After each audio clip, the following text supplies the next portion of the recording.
guys, ndadzoka nevidhio yangu yekutanga. Saka yekutanga nchange nchikuratidze kuti ndakanyatsozvifambisa sei mumusoro.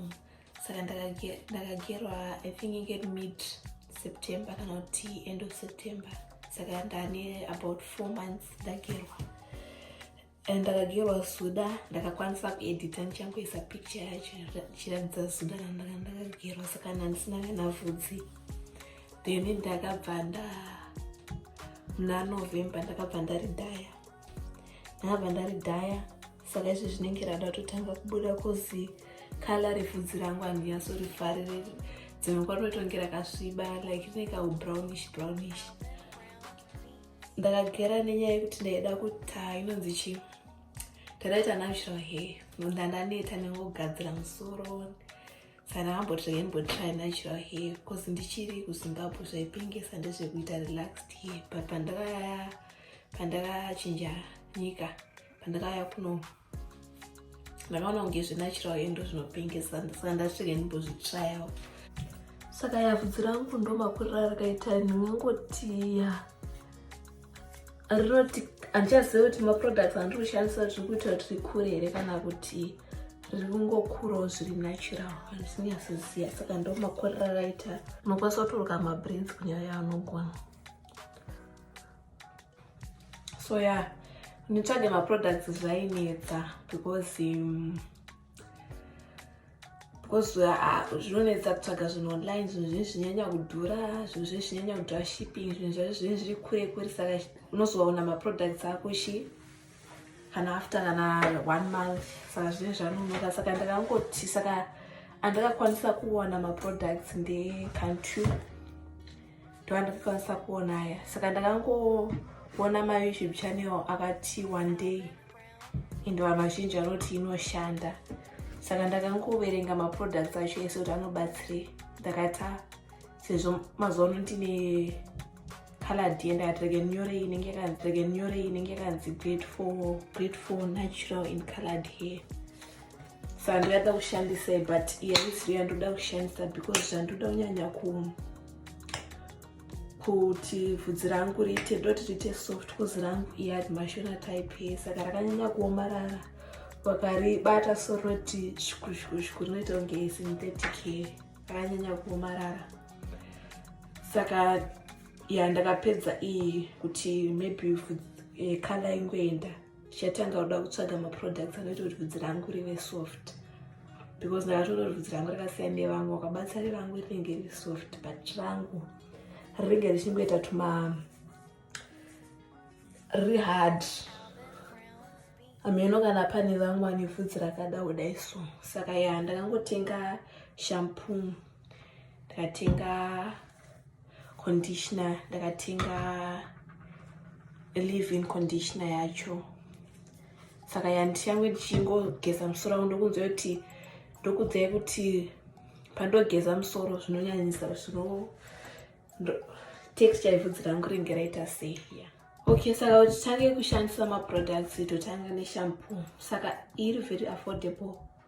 Totesa musoro wangu nemvura then ndozoisa shampoo. Saka rege nditi izvezvi kushamu. Saka ndakangotota miri wangu wese ndaitira video mushawa, but handinyasoziva kuti ndingaise kupi kamera yacho plus Saka unobva wangotsva iyo shampoo iyi. Iri very thick and inonhuhwirira. Saka unongoizora kudai.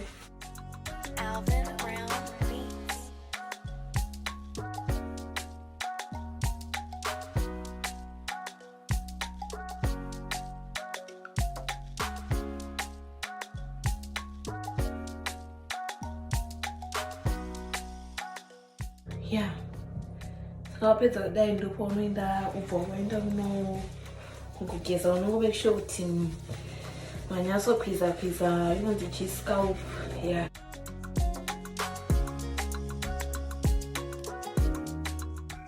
Saka ndichira manje unogeza futi mushawa, ndinogeza musoro wangu. yes, ndapedza manje kugeza musoro wangu zvandodira shampoo ndekuti inoyatsonzwa kuti musoro wachena, saka musoro unenge wanyatsochena, unoyatsona tsvina yese ichinyatsoenda, saka inonyatsobvisa inonzi chi tsvina yese. Saka wapedza kudai so unobva wangoisa this one is just a conditioner inofanira kuzorinza. Iyi conditioner yavo inonhuhwirira zvisingaite, saka wabva wangoisa musoro mako.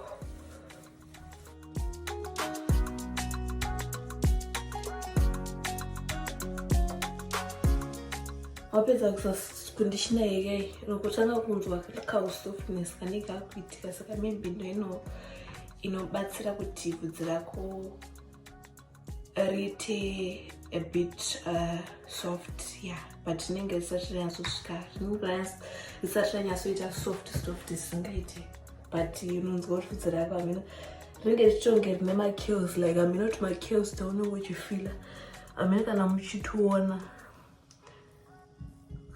hamina rinongokela bvudzi rangu rinombokela, but kubvira pandakatanga kushandisa wakageza bvudzi rako, bvudzi rako unongoigana rakela. Yeah, saka apa unobva wapedza kudai so unobva watoina unorinza leave-in condition.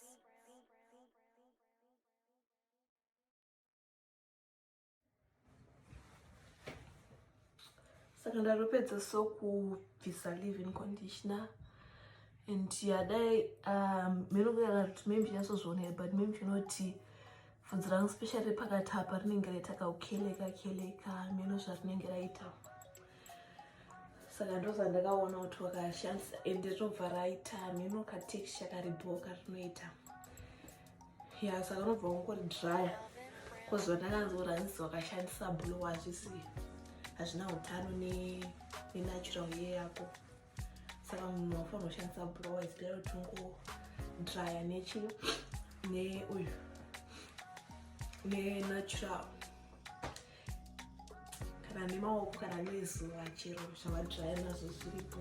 Pedza kudaro ndoshandisa iyi inongoita kunge spray iya inoshandiswa kuti bvudzi rako ripenye, but handisina mbonasona bvudzi rangu richipenya, saka andinyasonoti inoshanda sei iyi, saka ndichatraya kutenga leave-in conditioner yemafuta, because ndakanzoti inenge yakada kudai so, but iyo inenge because imvura, ine mvura, saka ndichatraya kutenga iri muchigaba. Nimboona kuti inoita kuti bvudzi rangu riite sei, saka ndapedza kungoridraya then ndo handatongo spraya iyo ndichatongoishandisa kusvika ipere kuti ndizowane kutenga imwe. Saka pane vanhu vaitanzi saka tendai unenge uchitiratidza maproducts ako, vamwe hatikwanise kuaona. I think nemamwe macountries ariko and ari very cheap. South Africa ndakaona kunge pane like website yavo vanenge vanayo, but kuZim ndakanzoti hanzi zvinhu zvakawanda, kune hanzi gavakava futi inoshanda panatural hair, but ndaida kutomboitrya, but handisanamboona, kunongwa ndogara handisanamboona gavakava, aloe vera handisanamboiona. Ndakanzwa futi hanzi rice and water inoshanda, ndichamboitrya futi,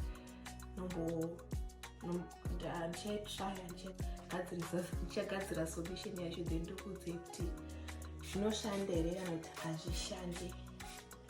Saka iyi ndo yandirongoisa, ongoispray, handinyasoziva kuti inoshanda chaizvo, but ndinongoisa kuti musazongoweste mari maisiya.